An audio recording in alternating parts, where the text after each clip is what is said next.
আমি ওনারে মহব্বত করি। তা আমি ওনার হাত ধরে বললাম, ভাই আপনার আমি হাতে ধরে বললাম, আপনি যায়েন না, ওইটা আগুন, আপনি ধ্বংস হয়ে যাবেন। উনি ঝটকা দিয়ে আমার হাত ছাড়াই নিল। এটা সম্ভব? আমি ওনার ঘাড়ে হাত দিলাম, কাঁধে হাত দিলাম, ভাই আল্লাহর দোহাই আপনি যাইয়েন না, ধ্বংস হয়ে যাবেন, ওইটা আগুন। উনি আমার কাঁধের থেকে হাত সরাইয়া ফেলে দিল। এটাও সম্ভব। কিন্তু আমি যখন ভালোবাসার কারণে আমার সিদ্ধান্ত, আমি তাকে বাঁচাবই, আমার ভাইকে, তখন আমি তার কোমরে জড়াইয়া ধরলাম, জড়াইয়া কোমরে ধইরা বললাম, না ভাই আমি তোমাকে ওই আগুনে পড়তে দিব না, আমি যাইতে দেব না তোমারে।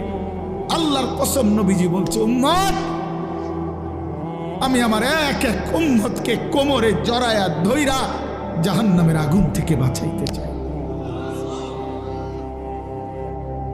কোমরে জড়াইয়া ধরলে ছুটা বড় কঠিন, কঠিন না?